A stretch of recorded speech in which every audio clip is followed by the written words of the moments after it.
Dear students, good morning and Johar. आज मैं JSSC CGL के कुछ चीज़ों का मूल्यांकन या एनालिसिस करने के लिए आपके समक्ष उपस्थित हूँ।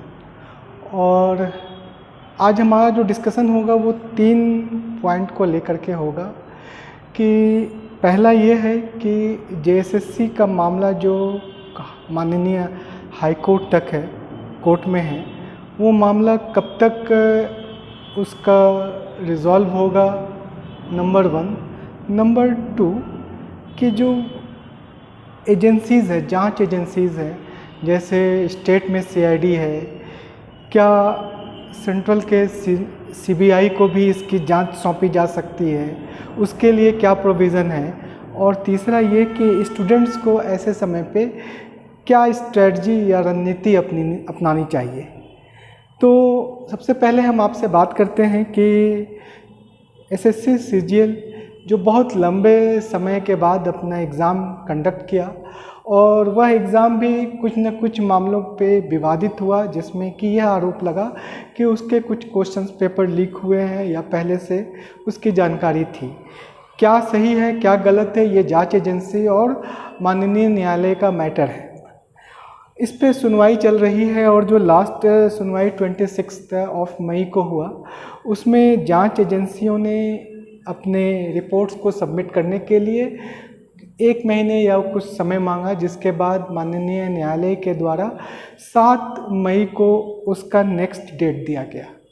अब अगर 7 मई को नेक्स्ट डेट है, और अगर सपोज़ कीजिए कि उसमें एक भी हेयरिंग बढ़ जाता है, क्योंकि देखिए सरकारी एजेंसियां बहुत सारे कामों में इन्वॉल्व होती है, और ऐसे कंडीशंस में कई बार वो अपने दिए गए निर्धारित टाइम में अपनी जांच पूरी नहीं कर पाती है। तो ऐसे कंडीशंस में अगर वो एक डेट और एक्सटेंड करता है तो फिर ये मामला जून जुलाई में चला जाएगा।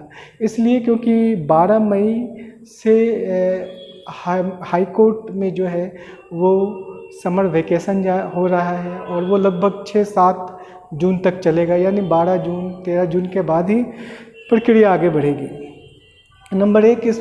नंबर दूसरी बात यह है कि इसमें 2 तरह के फैसले की संभावना है। पहला ये संभावना है कि सरकार के द्वारा दिए गए जांच रिपोर्ट में यदि किसी भी प्रकार की त्रुटि नहीं पाई गई तो न्यायालय उस रोक को हटा देगी, जिसके माध्यम से जो लगभग 2600 स्टूडेंट का डॉक्यूमेंट वेरिफिकेशन हो गया है, उनको पोस्टिंग दी जा सकती है। नंबर 1। और नंबर दूसरा ये हो सकता है कि माननीय न्यायालय जो है सरकार के उस जांच रिपोर्ट से पूरी तरह से संतुष्ट ना हो, और ऐसे पे वो अन्य तरह के फैसले दे सकते हैं, यानी कि एग्ज़ामिनेशन को री एग्ज़ामिनेशन कंडक्ट करना, या किसी एक सेंटर पे या किसी एक जगह पे अगर गड़बड़ी हुई है तो उसको वहाँ के जो सेंटर है उस सेंटर को कैंसिल करके दोबारा एग्ज़ाम लेना। ऐसा प्रीवियस में कई जगह पे हो चुका है। अभी बीपीएससी में भी इसी तरह से बातें हुई।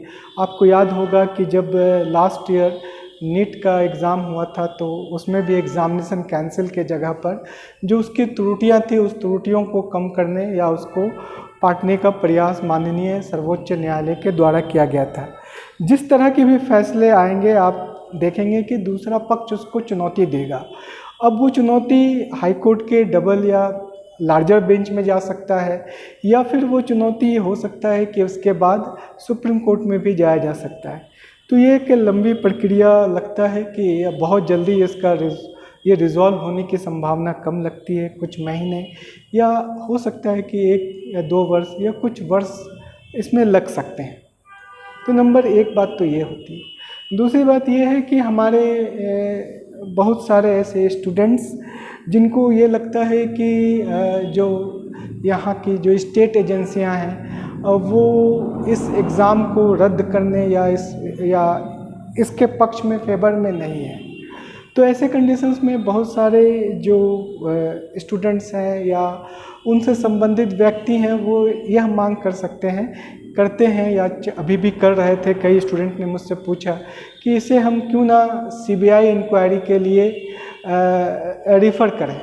तो सबसे पहले मैं आपको बता दूं कि सीबीआई इंक्वायरी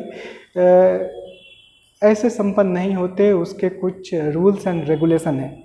जैसे कि आप जानते हैं कि सेंट्रल ब्यूरो ऑफ इन्वेस्टिगेशन जो है दिल्ली पुलिस एस्टैब्लिशमेंट एक्ट के थ्रू बना था। 1946 का एक्ट था, फिर 1963 और 64 में इसको जो है बनाया गया और इसके पावर जो है स्टेट के ऊपर भी इंक्वायरी को दी गई। लेकिन सेंट्रल ब्यूरो ऑफ इन्वेस्टिगेशन में कोई भी जांच कोई पर्टिकुलर पर्सन के माध्यम से नहीं करवाया जा सकता। सीबीआई में जांच करने या सीबीआई में एफआईआर दर्ज करके उसमें जांच को कंडक्ट कराने के लिए आपको 4 तरीका है, 4 रूल्स हैं। नंबर 1 कि अगर सेंट्रल गवर्नमेंट किसी भी प्रकार के करप्शन या इस तरह के कोई भी चीज़ है, फिनेंशियल करप्शन या मर्डर या इस तरह की कोई भी चीज़ जिसकी जांच सीबीआई को रिफ़र करती है, तो सीबीआई उस जांच को संपन्न करती है। नंबर दूसरी बात यह है कि अगर कोई स्टेट गवर्नमेंट किसी जांच के लिए सीबीआई को रिफ़र करती है, तब जाकर के सीबीआई उस केस को रजिस्टर्ड करके उस पर इंक्वायरी करती है।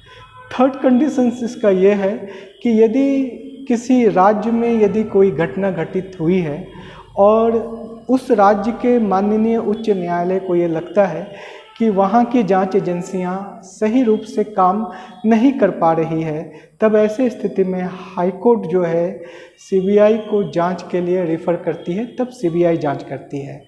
और चौथा कंडीशन इसका ये होता है कि यदि सुप्रीम कोर्ट अगर किसी मामले की संज्ञान लेते हुए सीबीआई को ये आदेश या निर्देश देती है कि संबंधित केस की जांच सीबीआई के द्वारा किया जाए, तब सीबीआई उस केस को रजिस्टर करके अपनी जांच को संपन्न करती है। सेंट्रल गवर्नमेंट के लिए एक यहाँ पर थोड़ा सा बंधन भी होता है कि अगर सेंट्रल गवर्नमेंट किसी स्टेट के करप्शन या स्टेट के कोई एक ऐसी घटना जिस पे कि वहाँ की जांच एजेंसियाँ, उस स्टेट की जांच एजेंसियाँ बहुत अच्छे से काम नहीं कर पा रही हो, सेंट्रल गवर्नमेंट उस राज्य सरकार की सहमति से सीबीआई जांच की इंक्वायरी देता है। कई बार ऐसा भी होता है कि वह स्टेट उस सहमति को डिनाई करता है या विड्रॉ कर लेता है। अब वर्तमान समय में 9 अभी ऐसे स्टेट हैं जिसने प्रीवियस में सीबीआई इंक्वायरी के लिए अपनी सहमति तो दी, लेकिन बाद में उसे विड्रॉ कर लिया गया। इसमें कई लिस्ट हैं, इसमें वेस्ट बंगाल का लिस्ट है, झारखंड का लिस्ट है, पंजाब का लिस्ट है, अभी आंध्र प्रदेश में ये घटनाएं हुई हैं। तो ये सारी चीज़ें हैं। तो सीबीआई जांच के लिए कुछ क्राइटेरिया है, उसको फुलफिल करने के बाद भी वो जांच संपन्न होती है। दूसरी बात यह है कि सीबीआई जब भी जांच करती है तो सीबीआई के 2 तरह से काम करने की शैली होती है। एक उसका इन्वेस्टिगेशन विंग होता है जो कि जानकारी एकत्र करता है और सबूत एकत्र करने के बाद सीबीआई के स्पेशल कोर्ट में उसे प्रोड्यूस करता है। सीबीआई के जो स्पेशल कोर्ट होते हैं वो डे बाय डे उस मामले की सुनवाई करते हैं, हेयरिंग करते हैं और फाइनली उसका एक निर्णय या उस पे जो दंड है वो दंड उसको सुनाते हैं। अब देखिए, सीबीआई न्यायालय का जो स्पेशल कोर्ट है उसने अगर कोई डिसीजन सुनाया तो उसके खिलाफ आप हाई कोर्ट जा सकते हैं और उस हाई कोर्ट के डिसीजन के खिलाफ भी आप सुप्रीम कोर्ट जा सकते हैं। अभी आप देखेंगे कि वर्तमान में झारखंड में ही जेपीएससी के प्रथम और द्वितीय जो वहाँ पर नियुक्तियाँ हुई उसको लेकर के सेंट्रल ब्यूरो ऑफ इन्वेस्टिगेशन के द्वारा 2010 में ये जांच हाई कोर्ट के निर्देश से प्रारंभ की गई, जो 2013 से ही स्टार्ट हुई और फिर अभी तक वो प्रक्रिया चल रही है, यानी आज 2025 आ गई। बीच में ये मामला सुप्रीम कोर्ट में गया था और सुप्रीम कोर्ट में एक डिसीज़न आया और उस डिसीज़न को टाइप करने में कुछ त्रुटि हो गई, यानी कि सीबीआई को जो आदेश दिए गए थे उस टाइपिंग में नॉट शब्द इंक्लूड हो गया, इसलिए सीबीआई ने जो है उस जांच को आगे नहीं बढ़ाया। बाद में जब इसकी चेक हुआ तब मालूम हुआ कि ये जो नॉट है वो गलती से हो गया। फिर जो है वो दोबारा से ये प्रक्रिया स्टार्ट हुई। तो सीबीआई इस तरह से काम करती है। सीबीआई के बारे में आप जानते होंगे कि सीबीआई जो है डिपार्टमेंट ऑफ पर्सनल ट्रेनिंग, यानी प्रधानमंत्री के अधीन एक विभाग होता है, डिपार्टमेंट ऑफ पर्सनल ट्रेनिंग, तो उसके अधीन काम करती है। इसीलिए ज़्यादातर स्टेट गवर्नमेंट अपने यहाँ की त्रुटियाँ या करप्शन, इस तरह की चीज़ों की जांच सीबीआई को रेफर करने से बचती है, अगर सेंट्रल और स्टेट में एक ही पार्टी की गवर्नमेंट ना हो तो ये तो बात अब आ गई सीबीआई से संबंधित। इसीलिए ये सोचना कि तुरंत सीबीआई जेएसएससी सीजीएल के केस को टेक ओवर कर लेगी, ऐसा संभव प्रतीत नहीं होता है। और ये तभी होगा जब मेरे ख्याल से हाई कोर्ट को ये लग जाए कि जो यहाँ की स्टेट एजेंसी है वो सही से जांच नहीं कर पाई। इसकी संभावना कम लगती है।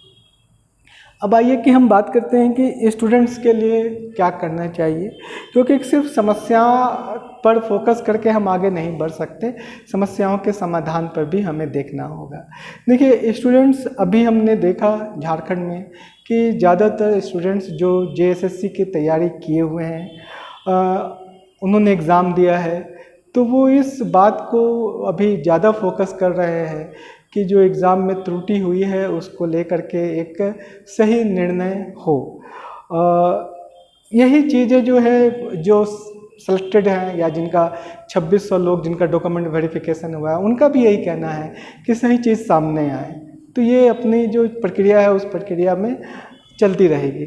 लेकिन बात यह है कि देखिए इस एग्ज़ाम को कंडक्ट हुए 6 मंथ से ज़्यादा हो गए और अभी भी कोई उसका समाधान सूझ नहीं रहा है। दूसरी बात है कि ना तो जेएसएससी ना जेपीएससी अपने कोई कैलेंडर जारी कर रही है जिसके माध्यम से वो आने वाले वैकेंसी को लेकर के स्टूडेंट्स को एक जानकारी दे, ताकि स्टूडेंट्स में एक गंभीरता आए, वो गंभीरतापूर्ण तैयारी करें। तो ऐसे स्थिति में स्टूडेंट्स को क्या करना चाहिए? देखिए, आप अपनी पढ़ाई को कंटिन्यूअसली अपना करते रहिए। जो प्रक्रियाएं हैं वो प्रक्रियाएं चलती रहेंगी।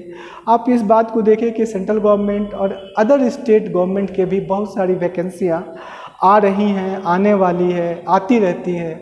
तो आप अपने आप को उसके लिए भी तैयार करें और आप उन स्टेट में या उस सेंट्रल गवर्नमेंट के वैकेंसी का फॉर्म भरें और वहाँ पर एग्ज़ाम दें। आपने देखा होगा कि झारखंड में भी बहुत सारे अदर स्टेट के स्टूडेंट्स आकर के अलग अलग तरह के एग्ज़ाम क्लियर करते हैं और नौकरी पाते हैं। ठीक इसी तरह से हमारे स्टूडेंट्स भी अलग अलग स्टेट्स में जा कर के नौकरियां प्राप्त कर सकते हैं और अपने स्टेट में भी कोशिश करेंगे कि वहाँ पर भी नौकरी प्राप्त हो। तो ये चीज़ें आप तैयारी करते रहें। तैयारी करने का कैसे करें, ये भी एक बड़ा क्वेश्चन रहता है, क्वेश्चन मार्क रहता है। देखिए, आपको कम से कम एवरीडे 6 आवर की तैयारी, 6 आवर स्टडी करना चाहिए मिनिमम। और ऐसा नहीं है सिर्फ रटने वाले सब्जेक्ट पर जोर दें, बल्कि आप उसको समझने का कोशिश करें, समझने का प्रयास करें कि कोई सब्जेक्ट का थीम क्या है, उसके डीप में जाके पढ़ने का कोशिश करें। उसके ज़रूर टेक्स्ट बुक पढ़ें, जैसे एनसीईआरटी बुक है तो उससे संबंधित एनसीईआरटी बुक पढ़ें, उसके अपने नोट्स बनाएं। कुछ बाज़ार में भी पॉइंट वाइज नोट्स होते हैं तो उसको भी मैच करें कि कितना सही है, कितना गलत है। कुछ स्टूडेंट्स ऐसा भी करें कि 3-4 का ग्रुप बना करके वीक में वन टाइम्स या 2 टाइम्स 5 लोगों का एक ग्रुप बना करके 1 घंटा या 2 घंटा पूर्व निर्धारित चैप्टर विषय पर डिस्कशन करें। क्वेश्चंस बनाएं, आपस में क्वेश्चंस पूछें, ये सारी चीज़ें कर सकते हैं। कई जगह पे अगर टेस्ट का आयोजन होता है तो आप उन टेस्ट में भी सम्मिलित हो सकते हैं। लेकिन जब टेस्ट अभी करने के बजाय अभी आप अपनी जो प्रारंभिक तैयारी है, जो बेसिक है, उसको ज़्यादा से ज़्यादा मजबूत करने का प्रयास करें। और अगर आप ऐसा करेंगे तो कहीं ना कहीं पे आपका सिलेक्शन अनिवार्य रूप से हो जाएगा। और इसके बाद फिर आपके ऊपर के बहुत तरह के जो प्रेशर्स होते हैं, फिनेंशियल प्रेशर्स होते हैं, वो कम हो जाएगा। देखिए, फिनंशियल प्रेशर्स और स्टूडेंट्स लाइफ, ये दोनों जो है सिक्के के दो पहलू हैं, यानी ये दोनों साथ ही साथ रहते हैं। इसका समाधान आप इस तरह से कर सकते हैं कि बहुत सारे स्कॉलरशिप प्रोग्राम्स होते हैं, उस स्कॉलरशिप प्रोग्राम्स में जो स्कॉलरशिप मिलता है उसको लेने का प्रयास करें। जैसे अगर आप यूजीसी नेट को क्वालिफाई करते हैं और जीआरएफ क्वालिफाई करते हैं तो आपको 37,000 रुपीज़ पर मंथ लगभग 4 वर्षों तक प्राप्त होगा। इसी तरह से अगर आप बीएससी साइंस में हैं तो आप इंस्पायर स्कॉलरशिप को लेकर के 5,000 रुपीज़ पर मंथ स्कॉलरशिप प्राप्त कर सकते हैं। इस तरह के बहुत सारे स्कॉलरशिप सेंट्रल गवर्नमेंट और स्टेट गवर्नमेंट के द्वारा समय समय पर चलाए जाते हैं। आप उन सब स्कॉलरशिप को प्राप्त करने की कोशिश कीजिए, उसकी भी तैयारी कीजिए। और अगर आपको किसी भी प्रकार का डाउट हो तो आप इन स्कॉलरशिप के बारे में हमारे इंस्टीट्यूट्स में भी यूजीसी नेट का बैच चल रहा है, आप उसमें भी आप जानकारी ले सकते हैं। हमारा इंस्टीट्यूट लालपुर स्थित है और ये बीआईटी मिश्रा एक्सटेंशन के बगल में अमरावती कॉम्प्लेक्स है, वहाँ सेकंड फ्लोर पे है, हॉक आईएएस करके। आप वहाँ आके हमसे मिल सकते हैं या हमारे मोबाइल नंबर और व्हाट्सएप नंबर से अपने मैसेज कर सकते हैं 9523868687 पर। तो आप ऐसा करते रहें और आशा करते हैं कि आप बेहतर करेंगे। धन्यवाद। जय हिंद।